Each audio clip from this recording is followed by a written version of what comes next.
morning, or depending when you're watching this, good afternoon, good evening, or good night. My name's Ross, and as always told out of Voice of Radio. So today, we're going to be taking a look at the last card from Sky Legend. I know, ladies and gentlemen, I'm as sad about it as you are, but we have gone to the point where we've literally analysed every new card from Sky Legend, and this is the last one remaining to have a gander at. It's Hoot Hoot. And I tell you what, it's really Noctowl, but Hoot Hoot might be better.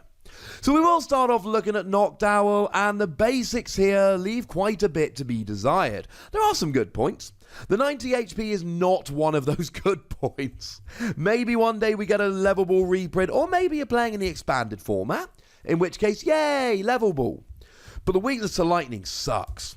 We got stuff like Electro Power and other crazy support, and frankly at the moment it is a good time to be a lightning Pokemon. Of course, because they hit them for weakness, it's also a good time to be a fighting Pokemon, and you do actually have a resistance here to fighting, so you know, there is always that. And a retreat cost of 1 with both Escape Board and U-Turn Board being options post-rotation.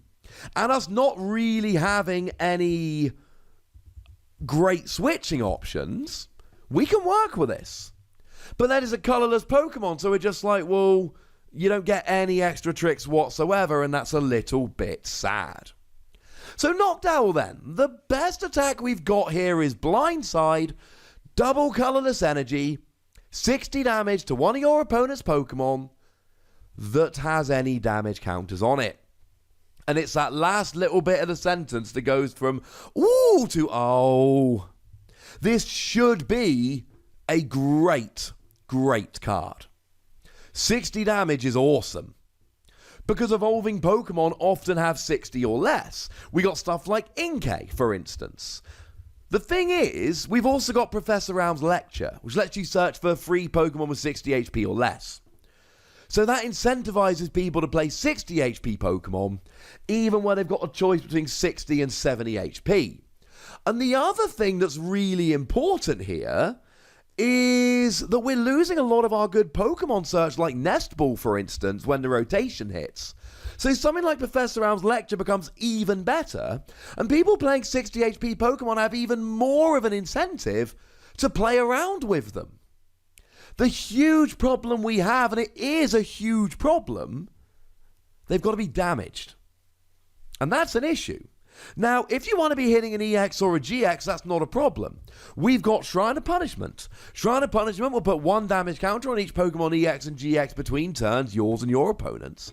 So if your opponent has any EXs or GXs on the field, you hit them with Shrine of Punishment, and then you can immediately hit them with Noctowl, and we are rolling. The problem is, that's not going to be enough. Like, the weakest GX we've got is Marshadow with 150, and then we've got like the Dene with 160. Well, you're talking 3-hit KOing them.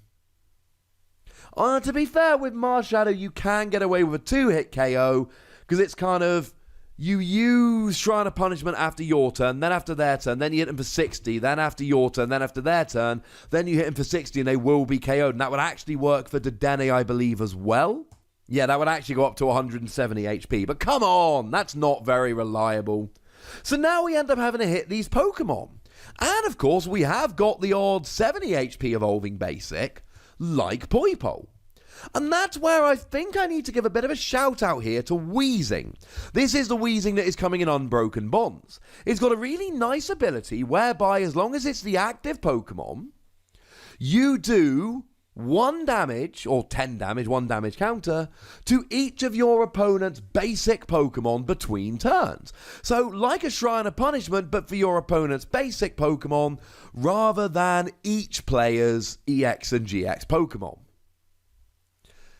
The problem is, it's got an attack for 2 colourless energy that does 40 to the active and 20 to each of your opponent's bench Pokemon with any damage counters on. Now, that's not doing 60 to each of them, but there is an argument that it's just a little bit better here. And that's a huge issue. Because this is our reason for playing Noctowl. Weezing, we don't even need to use the attack, we got the really nice ability. But Noctowl, we need the attack. Now, like I've said, the one thing I will say about Noctowl, and this is huge, it will, along with the Weezing ability, take out a 70 HP Pokemon on the bench. As long as they're a basic. That's fine, I suppose. It's alright. It's really not amazing.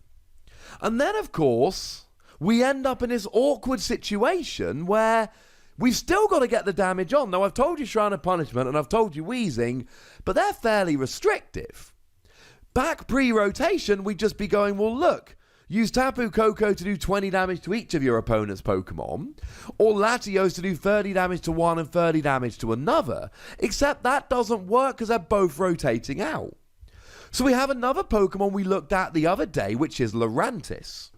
Lurantis, for a single colorless energy, does 10 damage to each of your opponent's Pokemon.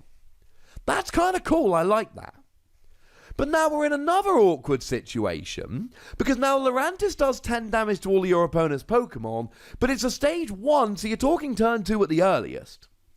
And then Hoot Hoot comes in on turn 3 at the earliest. Plus it's another stage 1, so you're talking about the time spent evolving up and all of that.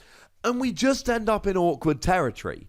If this attack did 60 damage to a Pokemon, I would adore it.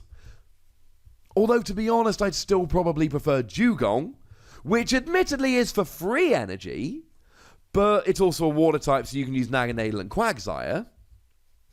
And you discard 2 energy, but you do 60 damage to 2 Pokemon. And now we're rolling. And Dugong, incidentally, is seeing a lot of play and success in Japan at the moment. So I don't really know where this attack comes in, if I'm honest with you. And the second attack ain't much better, ladies and gentlemen. And by ain't much better, I mean it's significantly worse. It's 2 colorless energy, 60 damage. And there are multiple things I dislike about this attack. Double colorless energy has rotated, so you can't do it for 1 energy attachment. Choice Band has rotated, so you're stuck at 60 rather than 90. When I say has rotated, I mean will by the time this comes out. And it's a colorless Pokemon, so you're hitting literally nothing for weakness. So I come back to this question of what's the point? And I don't know what the answer is here. I don't know what the point is. It doesn't seem very good. Now, the good news is it evolves from Hoot Hoot, and Hoot Hoot I'm actually all in favour of. Because the thing about Hoot Hoot is, it's got the attack Air Slash. 2 colourless energy, 30 damage, discard an energy from this Pokemon. But it means you can use Flyinium Z Air Slash, which is a tool that gives you a new attack, which for 4 colourless energy does 180 damage and gives you immunity the following turn. Prevent all effects of attacks, including damage done to this Pokemon during your opponent's next turn. So now, ladies and gentlemen, now we're rolling. Now we're loving it. But that's Hoot Hoot. Here's the best thing I can tell you about Noctowl. And it's not amazing, but I'm sorry, ladies and gentlemen. It's the best thing I can tell you.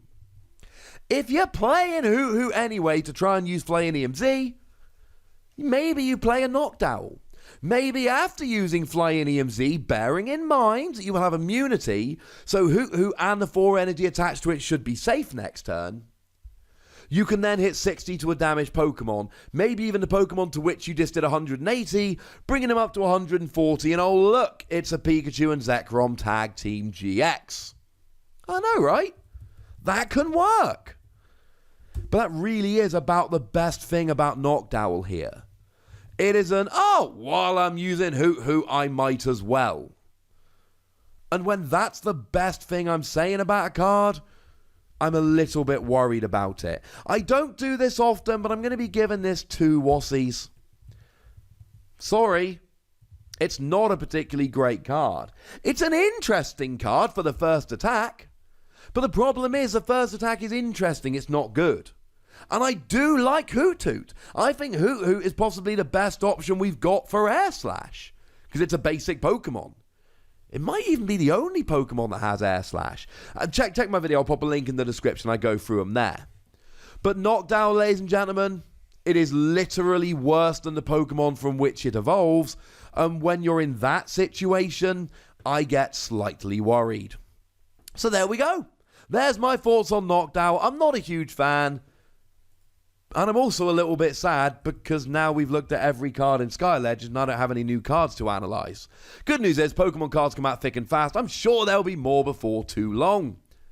So now, I would like to know what you think about Noctowl, so please do let me know in the comment section. Go nuts! But please do remember the rule, ladies and gentlemen. Be nice, would ya? And then make sure you like this video, subscribe to this channel, follow me on Twitter at TheWassy, and Twitch for some live action at twitch.tv/PTCGRadio.